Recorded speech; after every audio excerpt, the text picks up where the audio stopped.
आज से हम अर्थशास्त्र का अध्याय 1 व्यष्टि और समष्टि अर्थशास्त्र के बारे में अध्ययन करेंगे। आर्थिक समस्याओं का विश्लेषण प्रायः दो दृष्टिकोण से किया जाता है। पहला है व्यष्टि सूक्ष्म विश्लेषण, सूक्ष्म व्यापक विश्लेषण। विश्लेषण की इन दोनों रीतियों के आधार पर ही अर्थशास्त्र को आधुनिक समय में दो भागों में बांटा जाने लगा है, व्यष्टि अर्थशास्त्र और दूसरा है समष्टि अर्थशास्त्र। व्यष्टि अर्थशास्त्र का संबंध व्यक्तिगत इकाइयों जैसे एक व्यक्ति, एक फर्म, एक उद्योग, एक वस्तु का मूल्य इत्यादि के अध्ययन से होता है। इसके विपरीत समष्टि अर्थशास्त्र का संबंध संपूर्ण अर्थव्यवस्था या संपूर्ण अर्थव्यवस्था की बड़ी इकाई जैसे कुल राष्ट्रीय आय, कुल व्यय, कुल बचत, कुल विनियोग इत्यादि के अध्ययन से होता है। इसके विपरीत आर्थिक विश्लेषण की ये दोनों स्वरूप वर्तमान में अत्यधिक प्रचलित है। सर्वप्रथम इन शब्दों का प्रयोग ओस्लो विश्वविद्यालय के विद्वान रैग्नर फ्रिश ने किया था।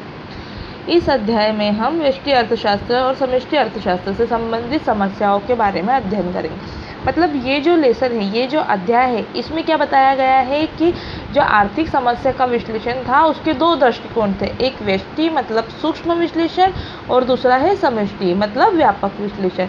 व्यष्टि मतलब व्यष्टि के नाम से ही पता चलता है कि व्यष्टि मतलब व्यक्तिगत रूप से विश्लेषण और समष्टि मतलब संपूर्ण रूप से विश्लेषण। अब इन विश्लेषण के आधार पर ही इसको दो भागों में बांटा गया है। इसके दो भाग है, व्यष्टि अर्थशास्त्र और दूसरा है समष्टि अर्थशास्त्र। व्यष्टि अर्थशास्त्र जैसे कि मैंने ऊपर बताया, व्यष्टि का मतलब होता है व्यक्तिगत, मतलब जिसके अंतर्गत किसी भी अर्थव्यवस्था का व्यक्तिगत रूप से पर्सनली क्या होता है, अध्ययन किया जाता है, वह व्यष्टि अर्थशास्त्र। और समष्टि अर्थशास्त्र जिसमें अर्थव्यवस्था का संपूर्ण रूप का जैसे कुल राष्ट्रीय आय, कुल व्यय, कुल बचत, कुल विनियोग इनका अध्ययन किया जाता है, वो होता है समष्टि अर्थशास्त्र। और इन शब्दों का प्रयोग ओस्लो विश्वविद्यालय के विद्वान रैग्नर फ्रिश ने किया था। चलिए हम इसके बारे में, इसके अंतर्गत आने वाली समस्याओं के बारे में अध्ययन करेंगे। पहले हम अर्थशास्त्र का, व्यष्टि अर्थशास्त्र का अर्थ क्या है, उसकी परिभाषा क्या है, इसके बारे में जान लेते हैं। व्यष्टि अर्थशास्त्र विश्लेषण आर्थिक विश्लेषण की उस शाखा को कहते हैं जो व्यक्तिगत या विशिष्ट आर्थिक इकाइयों तथा अर्थव्यवस्था के छोटे भाग का, उनके व्यवहारों तथा पारस्परिक संबंध का अध्ययन करता है। यह व्यक्तिगत आर्थिक इकाइयाँ, विशिष्ट उपभोक्ता, विशिष्ट परिवार, विशिष्ट फर्म इत्यादि हो सकती हैं। एक उद्योग या एक बाजार का अध्ययन भी व्यष्टि अर्थशास्त्र का क्षेत्र है। एक उद्योग बहुत सी फर्म का तथा बाजार अनेक उपभोक्ताओं की मांग का योग होता है। इस दृष्टि से उद्योग तथा बाजार व्यक्तिगत इकाई नहीं होते हैं, परंतु इनको संपूर्ण अर्थव्यवस्था का एक छोटा सा भाग अवश्य कहा जाता है।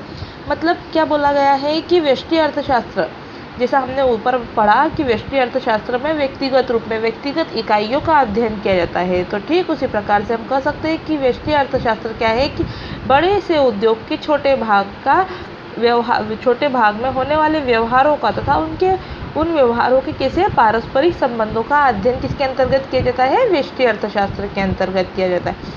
मतलब जब व्यक्ति का किसी फर्म में वस्तु का निर्माण होता है तो उस वस्तु को बाजार तक लाकर उससे उपभोक्ताओं की क्या की जाती है, मांगों की पूर्ति की जाती है। तो फर्म, बाजार और उपभोक्ताओं की मांग, इन तीनों का योग क्या कहलाएगा, व्यष्टि अर्थशास्त्र। क्योंकि फर्म में भी एक वस्तु का निर्माण हो रहा है, साथ में वही एक वस्तु बाजार में जा रही है और उसी से क्या किया जा रहा है, उपभोक्ता की मांग की पूर्ति की जा रही है। इस तीनों के द्वारा क्या किया हो जा रहा है फिर व्यष्टि अर्थशास्त्र, मतलब व्यक्तिगत मांग की पूर्ति हो रही है, व्यक्तिगत एक व्यक्ति के मांग की पूर्ति की जा रही है। लेकिन यह उद्योग जो है बहुत सारी फर्मों से मिलकर बनता है, ठीक है। उद्योग जो होता है वो बहुत सारी फर्मों से मिलकर बनता है। तो उद्योग क्या है, जो है व्यक्तिगत इकाई नहीं है, लेकिन उसके अंतर्गत जो एक फर्म चल रही है वो क्या होती है, वह एक व्यक्तिगत इकाई होती है, ठीक है। उसका एक छोटा सा भाग कहलाता है। आइए हम इसकी परिभाषा के बारे में पढ़ेंगे। प्रोफेसर बोल्डिंग के अनुसार व्यष्टि अर्थशास्त्र विशिष्ट फर्मों, विशिष्ट परिवारों, व्यक्तिगत कीमतों, मजदूरियों, आय, व्यक्तिगत उद्योगों एवं विशिष्ट वस्तुओं का अध्ययन करता है। मतलब बताया गया है कि व्यष्टि अर्थशास्त्र में क्या है, सभी विशिष्ट एवं व्यक्तिगत वस्तुओं जैसे मजदूरी, आय, व्यक्तिगत उद्योग, विशिष्ट वस्तुओं का अध्ययन, इन सभी विशिष्ट वस्तुओं का ही अध्ययन व्यष्टि अर्थशास्त्र के अंतर्गत किया जा सकता है। इसे हम सूक्ष्म अर्थशास्त्र भी कह सकते हैं। ठीक है। व्यष्टि अर्थशास्त्र एक महत्वपूर्ण मान्यता यह है कि इसके अंतर्गत आर्थिक विश्लेषण करते समय पूर्ण रोजगार की स्थिति को मान लिया जाता है। मतलब इसके अंतर्गत जब हम व्यक्तिगत रूप से एक व्यक्ति के बारे में पढ़ रहे हैं, एक व्यक्ति के अर्थशास्त्र, उसकी इकोनॉमिक कंडीशन के बारे में अध्ययन कर रहे हैं, तो हमें उसके मजदूरी, आय के बारे में भी पता करना पड़ेगा। और इसे मजदूरी, आय कैसी मिलेगी? पूर्ण रोजगार की स्थिति के रूप में मिलेगी। इस आय को हम क्या मानेंगे? पूर्ण रोजगार मान लेंगे। ठीक है। इस मान्यता के होने पर प्रमुख समस्या साधनों के बंटवारे की। साधन से, यहाँ पर साधन से तात्पर्य पूंजी से है। मतलब हमारे यहाँ अर्थव्यवस्था में हमारा साधन क्या होता है? पूंजी होती है। ठीक। और क्योंकि साधनों का बंटवारा कीमतों के आधार पर होता है। मतलब साधन, मैंने जैसा कहा कि हमारे यहाँ साधन का मतलब होता है पूंजी से, तो पूंजी का बंटवारा किसके आधार पर होता है?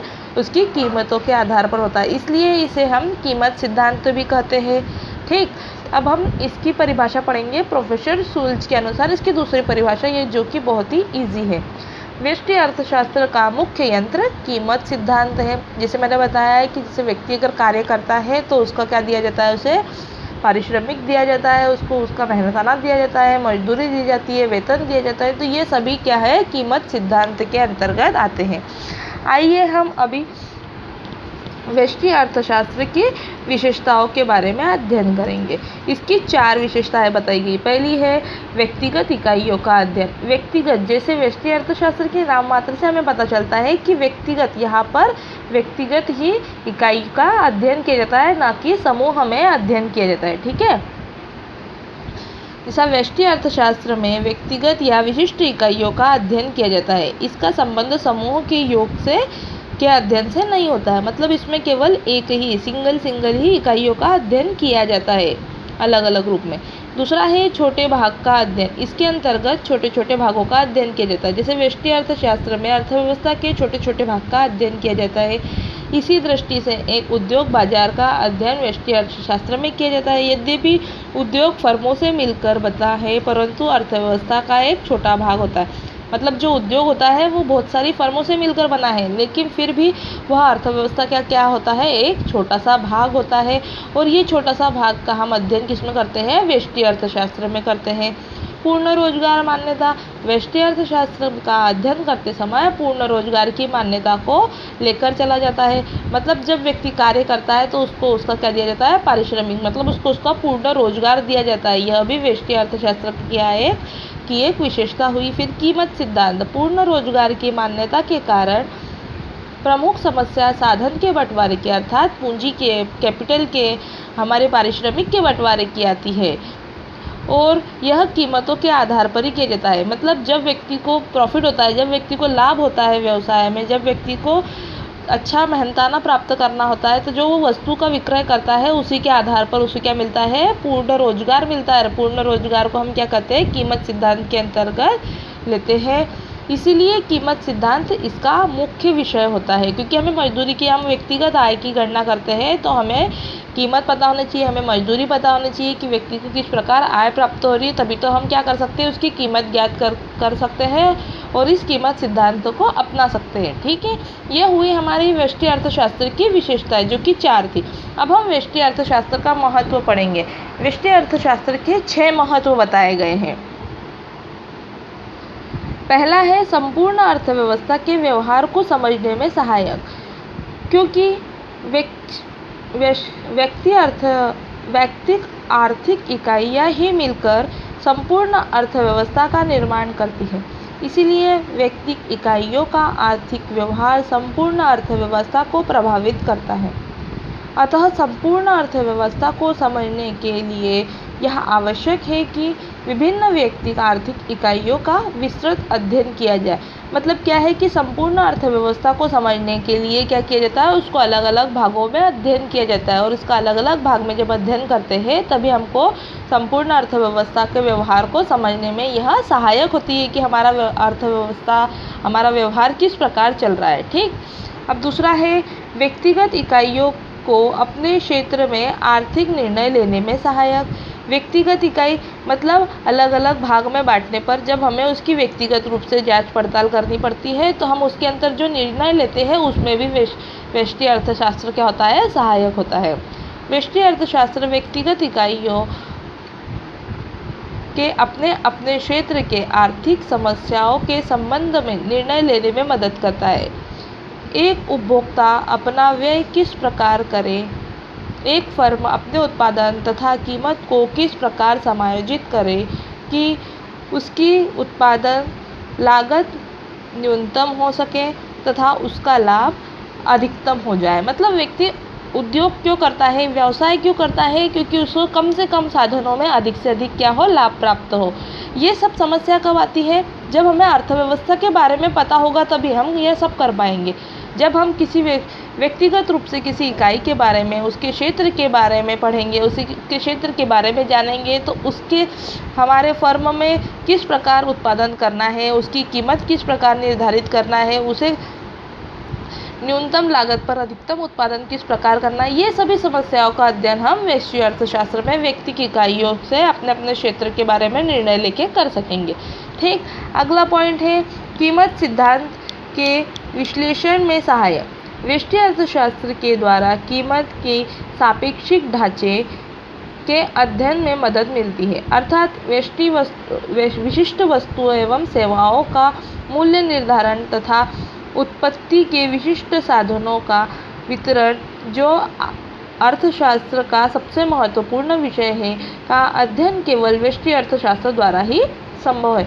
मतलब क्या कहा गया है कि कीमत सिद्धांत के द्वारा भी हम क्या कर सकते हैं, व्यष्टि अर्थशास्त्र का अध्ययन कर सकते हैं, क्योंकि कीमत सिद्धांत का जब हमारे पास सापेक्षिक ढांचा हमें मिलेगा, जब हमें सही मूल्य मिलेगा, तभी हम क्या कर सकते हैं, वस्तुओं और सेवाओं का मूल्य निर्धारण कर सकते हैं और साथ ही उत्पत्ति के विशिष्ट साधनों का वितरण भी कर सकते हैं। मतलब जब हमारे पास सही मात्रा में कीमत होगी, किसी वस्तु की सही मात्रा में मूल्य होगा, तभी हम क्या करेंगे, वस्तुओं और सेवाओं का निर्धारण करके विशिष्ट वस्तुओं का, विशिष्ट साधनों का अध्ययन कर पाएंगे। ठीक है, अगला पॉइंट है आर्थिक नियमों का निर्माण में सहायक। अब आर्थिक नियम क्या होते हैं, जो कि सीमांत विश्लेषण के आधार पर आधारित होते हैं। जैसे अर्थशास्त्र के अनेक महत्वपूर्ण नियम, जैसे सम सीमांत उपयोगिता नियम, उपयोगिता ह्रास नियम, उपभोक्ता की बचत इत्यादि का निर्माण सीमांत विश्लेषण आधारित है और वह सीमांत विश्लेषण व्यष्टि अर्थशास्त्र का एक महत्वपूर्ण यंत्र है। ठीक, मतलब आर्थिक नियमों के निर्माण में भी क्या होता है, व्यष्टि अर्थशास्त्र सहायक होता है। इसके अंतर्गत कुछ नियम होते हैं, जैसे उपयोगिता नियम, उपयोगिता ह्रास नियम, उपभोक्ता की बचत, उपभोक्ता की किस प्रकार बचत हो, वह किस प्रकार से उसके ह्रास के नियमों को जाने, ये सब सीमांत विश्लेषण के आधार पर होता है। ठीक, अगला है व्यक्ति की इकाइयों की कार्यकुशलता में सहायक। अर्थशास्त्र में कार्य करने वाले विभिन्न व्यक्ति इकाइयों के विश्लेषण अध्ययन से उसमें पाई जाने वाली कमियों का पता लगाया जा सकता है तथा उसकी कार्यकुशलता के सुधार किया जा सकता है। मतलब जब हम किसी चीज़ का, किसी अर्थव्यवस्था का अलग अलग हिस्सों में अध्ययन करते हैं तो हमें उसमें होने वाली कमियों, उसमें होने वाले दोषों के बारे में भी पता चलता है। जब हमें उसकी कार्यकुशलता में वृद्धि, जो कि हमारे उस कार्यकुशलता में वृद्धि में क्या होते हैं, सहायक होते हैं। जब हम किसी चीज़ को बड़े आकार में ना देख के उसके छोटे छोटे भागों में देखते हैं तो हम उसकी गुणवत्ता को और अधिक मात्रा में बढ़ा सकते हैं। इसीलिए व्यष्टि अर्थशास्त्र का यह क्या होता है, महत्व होता है कि इसमें इकाइयों की कार्यकुशलता में वृद्धि में यह सहायक होते हैं। अगला पॉइंट है सरकार की आर्थिक नीति निर्माण में सहायक। अब जहाँ सरकार की बात हुई तो सरकार कहीं एक उद्योग, एक फर्म से तो नहीं चलती है। यहाँ पर सरकार होती है बहुत से उद्योग, बहुत से फर्म, बहुत से व्यक्ति श्रमिकों के कार्य करने की उसकी गणना से, जहाँ पर क्या होता है, अनेक व्यक्तियों की अनेक श्रमिकों की मजदूरियाँ, उनको दिए जाने वाले आय, उनको दिया जाने वाले पारिश्रमिक, इन सब के बारे में, तो ये सब क्या होता है, यह समष्टि अर्थशास्त्र के अंतर्गत आता है। लेकिन सरकार की आर्थिक नीति के निर्माण में भी व्यष्टि अर्थशास्त्र क्या होता है, सहायक होता है। जहाँ पर आप लोग सोचोगे कि यहाँ सरकार वर्ड आया है, तो सरकार जो शब्द है यह है ज़रूर कि समष्टि अर्थशास्त्र को बिलोंग करता है, लेकिन यह समष्टि अर्थशास्त्र के लिए नहीं होकर ये क्या होता है, व्यष्टि अर्थशास्त्र के लिए भी होता है। देखिए हम इसके बारे में पढ़ते हैं। सरकार को आर्थिक नीति का प्रभाव व्यष्टि अर्थशास्त्र की व्यक्तिगत इकाई के कार्यकरण पर पड़ता है। सरकारी नीतियों के फलस्वरूप उपभोक्ता का व्यय ढांचा, वस्तुओं की कीमत, श्रमिकों की मजदूरी, साधनों का वितरण को प्रभावित हो जाता है। अतः सरकार के लिए यह आवश्यक हो जाता है कि किसी भी नीति निर्माण करते समय व्यक्तिगत इकाई पर पड़ने वाले प्रभावों को ध्यान में रखें। मतलब सरकार जो है एक व्यक्ति विशेष द्वारा बनती है, सरकार कोई ऐसे ही थोड़ी ना बन जाती है, यह भी व्यक्तियों के समूह द्वारा, व्यक्तियों के संगठन द्वारा बनती है। तो जब इसमें व्यक्तियों के, श्रमिकों को दी जाने वाली वस्तुओं की कीमतें, उनको दी जाने वाली व्यय, उनको दिया जाने वाली मजदूरी, इन सभी का क्या किया जाता है, अलग व्यक्तिगत रूप से उनकी जानकारियों का पता चलता है। तो ये सब जानकारियाँ किसके लिए होती है, सरकार के आर्थिक नीति के निर्माण में सहायता करती है। ठीक है, ये हो गया हमारा महत्व। इसके बाद में जहाँ पर हम देखते हैं कि किसी चीज़ का महत्व, किसी चीज़ का लाभ होता है, किसी चीज़ के गुणों की व्याख्या की जाती है, वही उसके कुछ अपोजिट में उसके कुछ क्या होते हैं, दोष, सीमाएं, अवहेलनाएं भी होती है। और तो ये इस प्रकार है। व्यष्टि अर्थशास्त्र की सीमाएं। व्यष्टि अर्थशास्त्र की सीमाएं भी यहाँ पर 4 प्रकार की दी गई है। ये देखिए यहाँ पर दी गई है। पहली है संपूर्ण अर्थव्यवस्था के संचालन का सही चित्र प्रस्तुत न कर पाना। व्यष्टि अर्थशास्त्र व्यक्ति इकाइयों के संचालन एवं संगठन के विश्लेषण में ही लगा रहता है।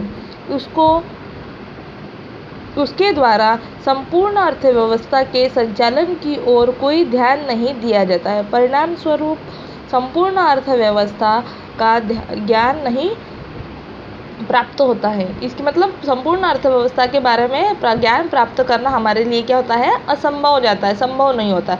मतलब क्या, व्यष्टि अर्थशास्त्र में जब एक ही व्यक्ति के बारे में, एक ही वस्तु के बारे में विचार किया जाता है, तो इससे संपूर्ण अर्थव्यवस्था, संपूर्ण इकाइयों के बारे में पता चलेगा क्या, नहीं।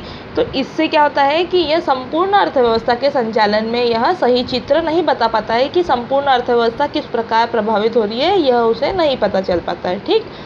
दूसरा है अवास्तविक मान्यताओं पर आधारित।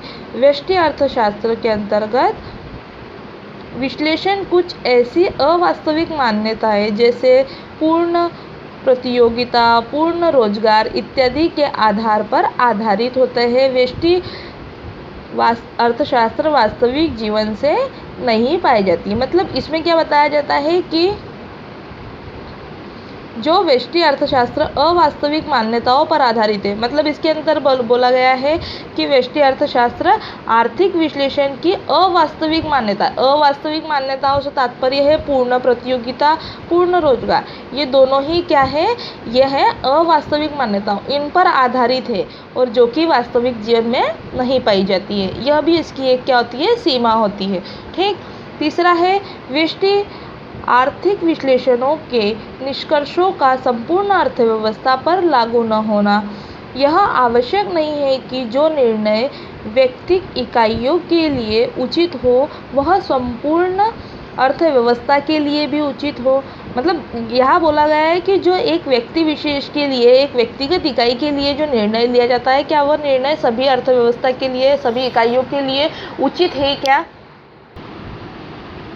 संपूर्ण अर्थव्यवस्था के लिए यह नहीं लागू किया जा सकता है। प्रायः व्यक्तिगत इकाइयों के हित सामाजिक हित से भिन्न हुआ करते हैं। उदाहरण के लिए बचत करना एक व्यक्ति के दृष्टिकोण से अच्छा है, परंतु संपूर्ण समाज द्वारा जब एक साथ बचत करना प्रारंभ किया जाए तो वो कैसा होगा, हानिकारक होगा। मतलब अगर एक व्यक्ति किसी चीज़ की, किसी वस्तु को अगर भविष्य की ओर देखते हुए अगर उसकी बचत करता है तो वह ठीक है, लेकिन अगर सभी व्यक्ति उस चीज़ का क्या करें, बचत करने लग जाए तो वो क्या होता है, हमारी अर्थव्यवस्था के लिए हानिकारक होता है। क्योंकि ऐसा करने पर उपभोक्ताओं की वस्तुओं की मांग में क्या हो जाएगी, कमी हो जाएगी और उत्पादन और राष्ट्रीय आय कम होने लगेगी और बेरोजगारी फैलने लगेगी। मतलब किसी चीज़ की कमी होने पर क्या होता है कि उस वस्तु की मांग कम हो जाती है, उस वस्तु की मांग कम हो जाने पर राष्ट्रीय आय भी कम होती है, और राष्ट्रीय आय कम होगी तो क्या होगा, बेरोजगारी फैलने लगेगी, मतलब बेरोजगारी ज़्यादा होगी। ठीक है, अब हमारा अगला और आखिरी पॉइंट है, कुछ आर्थिक समस्याओं का अध्ययन व्यष्टि अर्थशास्त्र के अंतर्गत करना संभव नहीं। राजस्व के क्षेत्र में अनेक समस्याएं, मौद्रिक नीति, रोजगार स्तर, राष्ट्रीय आय, प्रशुल्क नीति जैसी महत्वपूर्ण समस्याएं जिसका संपूर्ण अर्थव्यवस्था से होता है, जिसका संबंध संपूर्ण अर्थव्यवस्था से होता है, का अध्ययन व्यष्टि अर्थशास्त्र द्वारा करना संभव नहीं होता। जैसे कि हमने पहले ही पढ़ चुके हैं कि व्यष्टि अर्थशास्त्र में केवल व्यक्तिगत इकाइयों के बारे में ही ध्यान दिया जाता है, तो इसमें संपूर्ण अर्थव्यवस्था के बारे में किसी प्रकार से कोई ध्यान नहीं दिया जाएगा। तो यह केवल आर्थिक समस्याओं का अध्ययन व्यष्टि अर्थशास्त्र के अंतर्गत करना संभव नहीं होता है। इसमें जैसे कौन सी समस्याएं होती है, मौद्रिक नीति होती है, रोजगार स्तर होता है, राष्ट्रीय आय होती है, प्रशुल्क नीति, इन चारों जैसे बहुत सी समस्याएं होती है जिसका निर्णय हम व्यक्तिगत रूप से नहीं करते, इसका निर्णय हम केवल समष्टि अर्थशास्त्र के अंतर्गत ही करेंगे। तो ये समस्याओं का निर्णय हम इसके अंतर्गत मतलब व्यष्टि अर्थशास्त्र के अंतर्गत नहीं करेंगे, संभव नहीं है। ठीक है, आज हमने व्यष्टि अर्थशास्त्र के बारे में, व्यष्टि अर्थशास्त्र की परिभाषा, उसका अर्थ, उसकी विशेषताएं, उसका महत्व और सीमाएं, इनका अध्ययन किया। ठीक, यह हुआ व्यष्टि अर्थशास्त्र के बारे में। अब आने वाले अगले वीडियो में हम समष्टि अर्थशास्त्र के बारे में अध्ययन करेंगे। ठीक, जो कि पहले ही अध्याय का दूसरा पार्ट है। ठीक है, और साथ में ही हम इसके परस्पर निर्भरता मतलब व्यष्टि अर्थशास्त्र और समष्टि अर्थशास्त्र एक दूसरे से किस प्रकार भिन्न है तथा एक दूसरे पर किस प्रकार परस्पर निर्भर है, इन दोनों के बारे में भी अध्ययन करेंगे।